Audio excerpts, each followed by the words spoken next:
Welcome to the Prophecy Club. I've got Brian Melvin on with us today. He's going to be speaking at the Prophecy Club Sunday morning, April 30th, and that's at 2540 K Avenue in Plano on the corner of Park and K in Plano. We ask you to be seated by 8:30. He's going to speak from 9 to noon. He's going to be actually giving two talks, one about hell, one about heaven. Been to both places. The name of the DVD is going to be called Hell in a Box and From Hell to Heaven. He grew up in a Baptist home, but didn't believe in Jesus. Actually had not heard much about Jesus. We've heard that story before. But he drank some bad water, got cholera, died for 4 hours. 2 years later, he had PTSD, went to church, and he's going to tell you about how he not only went to hell, but he also went to heaven. Okay, so Brian, tell us about how you were raised, where you were raised, and how you were raised in church but never found Jesus. Yes, Dan, I grew up in a Christian home. I grew up in a Southern Baptist home back in Virginia. My parents were very godly parents, but despite that, I found out that just because you were raised in a Christian home doesn't make you a Christian. And I fell away. I grew up in during the 1960s and in 1970s during a time of great turmoil, as most people can remember if they are still old enough. And that through this turmoil where I grew up in the south of Washington, D.C. area, was very politically charged and motivated, and all the world's philosophies were out there. And I was thrust into public school systems where they taught you that there was no God, no hope, no future, no afterlife, all these things. I remember sitting in a classroom where they were talking about all this stuff, and then this guy was playing this music. This is the eve of destruction, showing how that society had to be changed, that we were supposed to change society, and there was no God. Everything was relative. And so with all these grand ideas, I just fell away from God totally. It became a very militant atheist where I used to argue with Christians. I even had a young gal from Campus Crusade of Christ would come up to where I was hanging out. I grew up in a very rough neighborhood. We learned to fight. I grew up in a time period where there was a lot of fighting, a lot of violence. And so these Campus Crusade people would come up, and this gal came up and was witnessing to us. And there were very, very few Christians that ever came up and witnessed that I couldn't stump. But she was one of them that I could not stump. In my book, A Land Unknown, Hell's Dominion, I gave her the name as Trish because I honestly do not remember her name. But she was one of those Christians you just simply could not stump. Is that because she wouldn't stop, or did she actually have the answer? She had the answers. And the way she answered, she threw the answers right back at me. She threw questions at me that I couldn't answer. So she had the answers, but that still wasn't convincing you. No, she didn't convince me at all. Not at all, because she'd always throw those questions right back at me. Okay, so were you at the position in life where there was no convincing, that no one was going to be able to tell you or show you anything to convince you? I was of the opinion that I knew it all, and nobody was going to convince me of anything, because the way the world was going at that time, how violent things were, and I had such questions like, if God was so great, why did he allow evil in the world, and all these other questions that perplex and plague atheists all the time. So I just thought I was wiser than anybody else. Have you seen the movie The Case for Christ? It's out right now. No, I have not seen that movie. Go see. Matter of fact, all you folks out there listening, go see that movie. In my opinion, that is the best Christian movie I've ever seen in my life. I mean, it really tugged at me. I was wiping away tears. I absolutely loved that movie. Now, here's the point. This guy did all of this research, and finally one of his buddies turned to him and said, well, exactly what would it take to convince you? Because is there not any point in all of this research, gathering all this information to where you can finally reach the point to where you can make a decision? Look, you're a reporter, the guy said. All you have to do is gather the facts and let the facts make the decision. Make a decision. Make a decision. And I think that's where a lot of people are. They simply want to do and live their life the way they want to live. They want to do what they want to do. They don't want to make a decision for Christ because then they have to live for Christ. Yeah, that's right. That's how I was. I just did not want anything to do with Jesus because I thought that Jesus was the problem. I mean, I thought that religion was the problem. I thought everything, if we just get into this, unfortunately, I once slipped into this liberal mindset where you were going to save the world and institute, whatever John Lennon's song was. There is no heaven, there is no hell, everything is just bliss. And it was really weird philosophy I was under. Yeah. And back then, when you're in school, I mean, it's not like school now. Back in elementary school and in high school and junior high, you learned philosophy. You learned mathematics and the sciences. You learned actually how to read, and a lot of philosophy was there thrown at us, at least where I was going to school. And so you had all these ideas, and it just made me more justified to hate God and turn away. That's how I was. I was a very militant atheist. I even tried to go visit my relatives on my grandparents' farm down in southwest Virginia, and they were strong, devout Christians, and they would witness to me, and I would bat around, and I would thwart every attempt. And one day, my uncle and my aunt confronted me and asked me where the first seed come from. So I just I said it came from a bunch of molecules that decided to get together and make a plant. And then they reduced it more and said, where did all the stuff come from to make the first seed? And I had no answer. I turned all shades of red, and I got mad, and they just left it hanging there, and they told me a little bit about Jesus. I said, no, thank you, and went on my way, went back home up to Northern Virginia. Later, as I grew up, I became more militant, and I confronted that woman that was up there witnessing to us, as well as other people. Even had a pastor my mom sent to me to witness to me. I remember talking to him, smoking a cigarette, drinking a beer, and blowing smoke into space. I mean, I was a character. You gotta understand. I was simply a character. But during the life course, I was an electrician, became an electrician, decided to move to Tucson, Arizona for a better job opportunity. And that's where all this after-death experience began. So essentially what you're saying is that there was nothing anyone could say that was going to convince you that Jesus is real and that you've been lied to until this experience happened. So what happened that killed you? That sounds like a funny question. So how'd you die? Well, you're right. It did kill me. So after I came back, I moved to Tucson, Arizona. There I was at work one day and really thirsty, so I went over to a cooler that was over there and drank heavily from it. I handed it to my coworker. He spat it out. We opened it up and we looked inside, and it was all slimy. I always tell people it's like drinking Darwin's soup. I just said, what in the world? Why would you ever drink this? It was an accident. And shortly after that, I became really, really sick. I started vomiting, and it was like coming out of both ends at the same time. I had excruciating pain that was like razor blades slicing my stomach. I got worse and worse. I began to have a high fever. I was shaking. I got super sick. I was just lying on my sick bed. I just remember taking my last breath. And being an atheist, taking your last breath is something that you always remember. So sick and so much pain, sweating profusely, and all of a sudden I took my last breath, and it was amazing. I could see across the room without my glasses. I could hear pristine clear, and the strange thing is I began to float above my body, and there I was looking down at my body, looking down, seeing myself, how I looked. It was an experience in itself. And right at that moment, as I floated up and I was looking down, I lost all thoughts of atheism. I was absolutely and totally wrong that there was going to be nothingness after you die, or that you die and become some dead hunk of meat. I was absolutely wrong. And there I was floating above my body, and I faced the ceiling, and it went right through the ceiling and right into a beautiful, I call it a beautiful black dark void, and I started to float toward this light.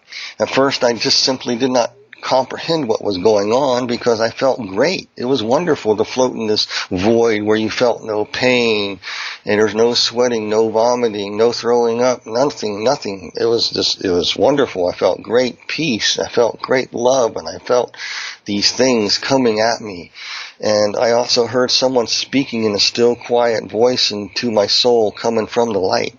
And I heard the voice begin to explain to me how God is perfect in all his ways, and all his ways are justice, that God is a good God, that he's a God of truth without injustice. He's absolutely righteous and upright as he. It was like, as I was floating through this void, I could hear this music, and it was singing those things to me. It was beautiful. Here I was going toward this light, and the light was slowly getting bigger and bigger. And as I was floating through here, I learned that God will never deny himself. He'll never deny his gifts, never deny his promises, never deny his calling. I found these things out later true when I read the Bible.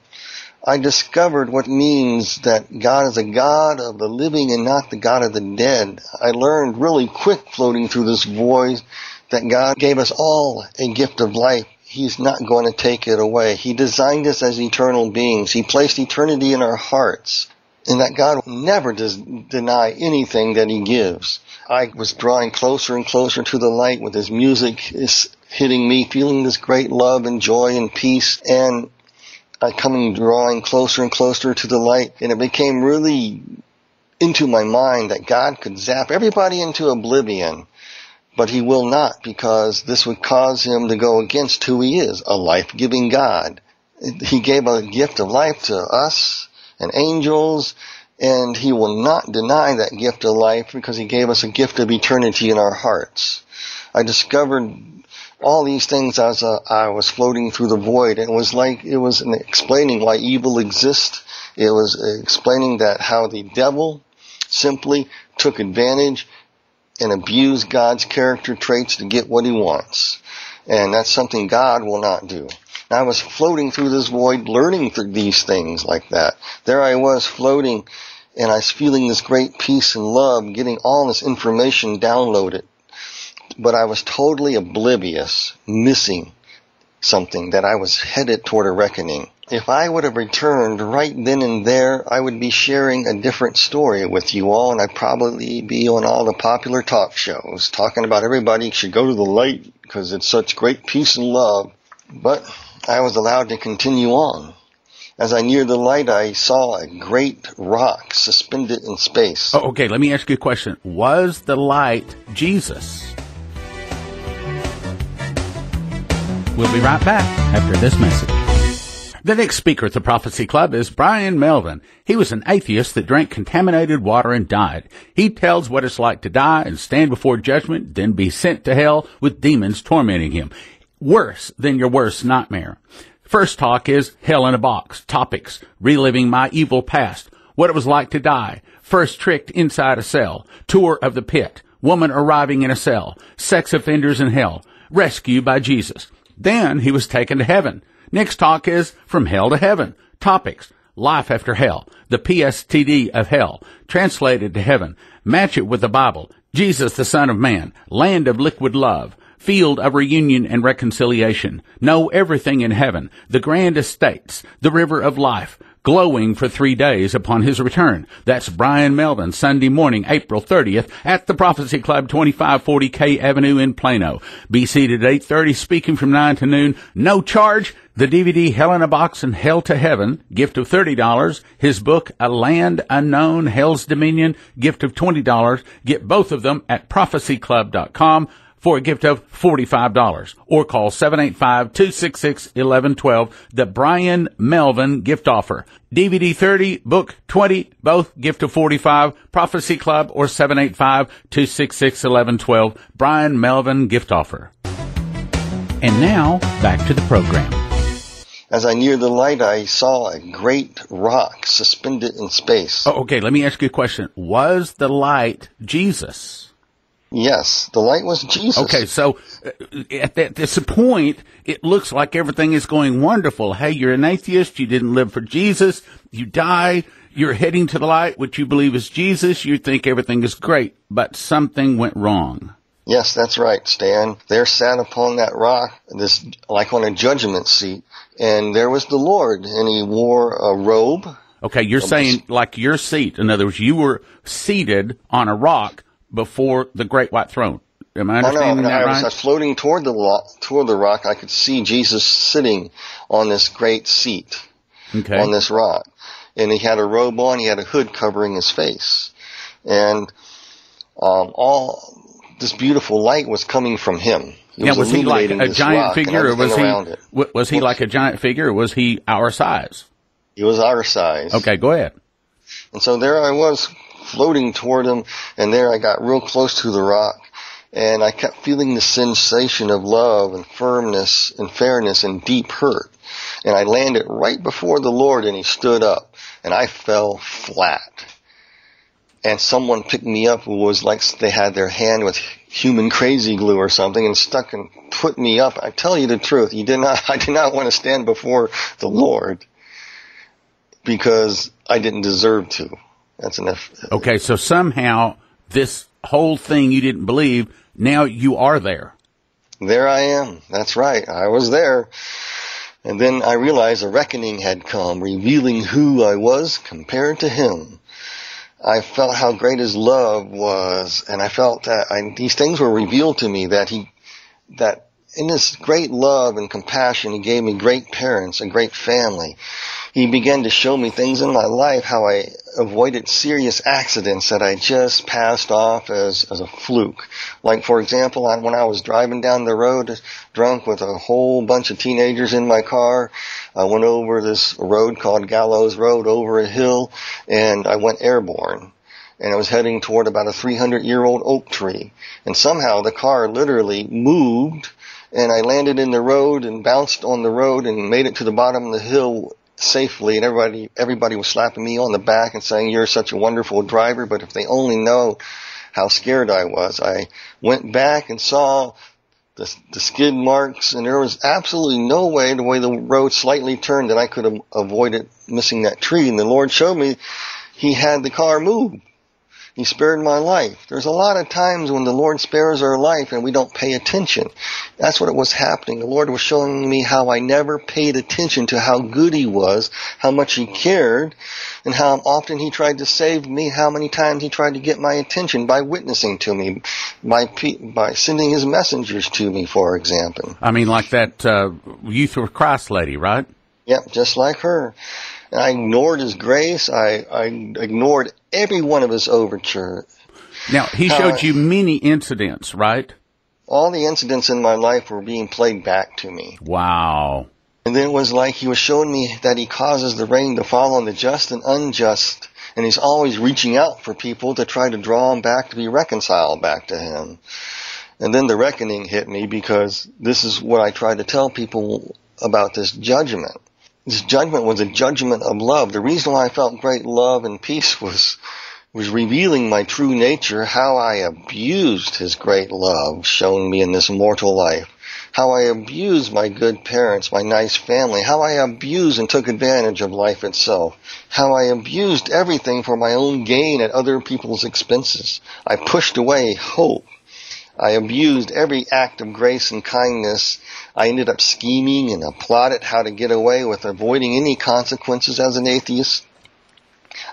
Then it was revealed to me how I treated love, how I betrayed and neglected, abandoned and slandered, and how I put people on trial in my mind, how I mocked and scoffed, and how I hurt people, how I broke hearts, how I put on people heavy burdens, too heavy for anybody to carry. And then I crucified people like the Christians in my mind. I just had to get rid of them. It'll be a great world. Get rid of the Christians. That's what I was believing. I stole from. It was revealed to me how I lied about people, how I took advantage of people. And yet I thought I was a great person and did all these great things, like try to save the whales, save the sea slugs, whatever you want to talk. I was one of those kind of people that I could just do good works, and and it didn't matter, because I could live a fulfilled life, because I viewed life as valuable since I was an atheist, because it was a cosmic accident. But in reality, all my good works were like filthy rags, so to speak, because they had no point.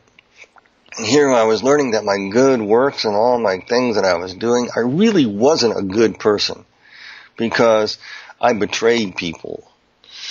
So I got to ask people, how will you stand before Christ after you die? How will you be found? Do you think you can escape the day of your own reckoning? Think about, like myself, how we all abuse God's love, His mercy, His grace, how we hurt other people. What we have done with this gift of life, how we twisted it, how we mocked it, how we exploited it, how we have done to others things we should have never have done. And then we teach other people how to be a bad influence, just like I did. I taught others in my atheism how to be good atheists. And it was coming back. And here the reckoning was, if I start crying, is I can't tell you what it's like to stand before the living God and face that kind of judgment where the real you is exposed. Amen. There comes a reckoning. There comes a reckoning. God is not mocked. A reckoning of perfect love spurned by how I was being revealed. I realized how His love and goodness Were you crying? Were you crying at that moment? No, I was in a state of absolute shock.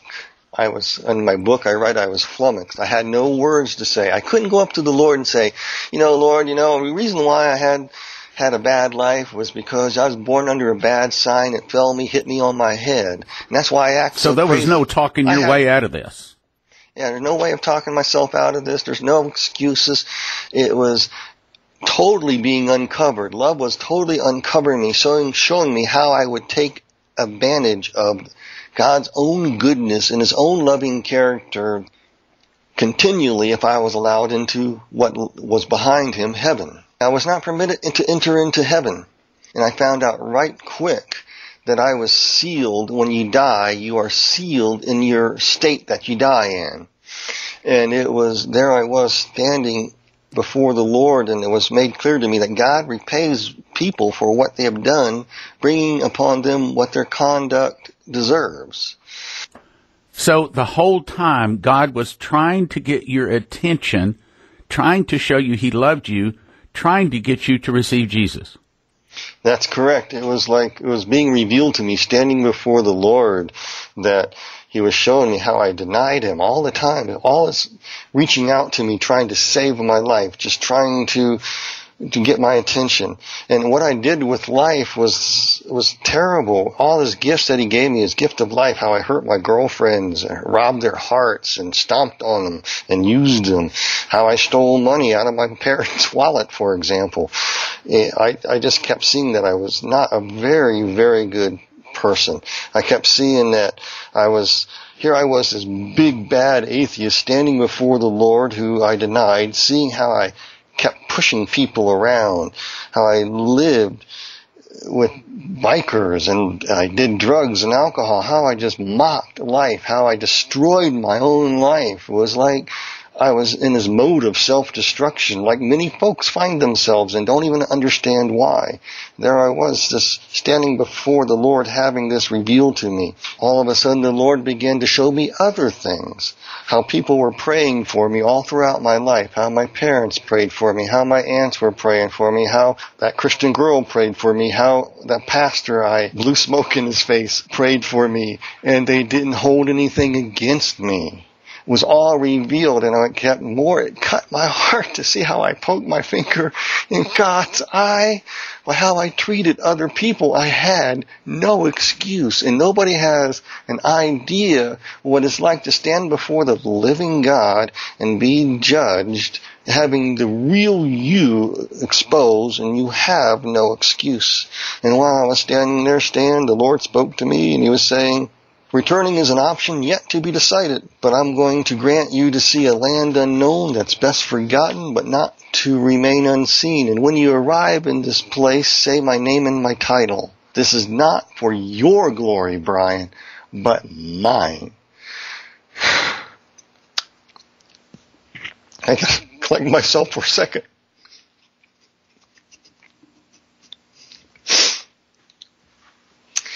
The Bible's right when it says it's a terrible thing to stand before the Lord and have the real you exposed, than have Him say something like that, and you don't quite comprehend what He was saying, and He wants you to come back and tell about this place. There I was lifted up, some force lifted me up, and I noticed that I was wearing this filthy, like a judo suit. I was being floated in air toward this door that opened like a scroll, and I had no comprehension exactly what was going on, except that I was heading to a very bad place where I would arrive and say his name and his title, Jesus Christ. And soon I entered into a tunnel vortex, and I was heading toward this land unknown, and going through this tornado-like vortex. It was like a tornado. It was sights and sound. It was green. It was ugly. I could smell. It smelled horrible. The sounds were horrible. The smells were so incredible. You could taste how bad it was. If you ever been around anything about death or anything where you've hunted and you come across a dead animal, that doesn't even compare to the smell that I smelled. And the sulfur smell, and the heat was so hot, just like a blast furnace coming through and spinning through this tunnel. And I was heading toward another light. It was a yellow light. And soon, all of a sudden, I fell through the sky and landed with a thud on the ground. And I looked up and I said, "Where am I?" I looked up and I saw a house on a hill with this ugly looking tree out there, and all of a sudden all these people come running out of there and down the hill and up and greeting me and welcoming me and saying, "Hey, I'm glad you made it to paradise," slapping me on the back. And I was kind of taken aback because I knew I was heading toward a bad place, and I didn't know where I was. All these people were convincing me that I was in paradise. Well, unfortunately, time is gone. We're going to continue this story tomorrow, but understand that Brian is going to be speaking at the Spirit of Prophecy Church April the 30th, Sunday morning. He asked you to be seated at 8:30. He's going to be speaking from 9 to noon on the corner of Park and K in Plano. The address is 2540 K Avenue. No charge. Topic is Hell in a Box and From Hell to Heaven. And if you'd like to have the DVD, it's a gift of $30. His book, A Land Unknown, Hell's Dominion, available for a gift of $20. Both of them for a gift of $45. Available at prophecyclub.com, prophecyclub.com, or 785-266-1112. Thank you for listening. Thank you for your prayers. And thank you for your gifts of support. God bless. Now from the Prophecy Club, some exciting opportunities for you. Okay, I have some good news. We are going to extend the archaeology gift offer for one more week. Here's what you get. It's actually 4 discs. You're going to get the 1991 video that I shot when Leslie and I visited Noah's Ark, the crossing side of the Red Sea, all kinds of amazing things on that 2-week tour with Ron Wyatt. That's called Archaeology Confirms the Bible. Then I made one back in 2012 called Noah's Ark Confirms the Bible, and this is explaining a lot of the things that was actually on the first DVD. Then we had Michael Root in to make 2 amazing DVDs. First one called End Times Archaeology. Second one called Dead Sea Scrolls. 4 discs, 4 titles, and is normally valued at $80, but we're making it available right now for a gift of just $40. We're going to extend it one more week. It's called the Archaeology Gift Offer at prophecyclub.com or 785-266-1112. Archaeology Gift Offer, prophecyclub.com, 785-266-1112. Last week, get it now. We have put the collection of the best of the 2016 DVDs together in an awesome gift offer. First, Miracles in Pakistan. Pastor Masih tells the story of 23,000 Muslims that he led to Jesus in Pakistan. Then in his DVD, Visits to Heaven and Hell, tells about going to heaven once and twice to hell, and it will scare.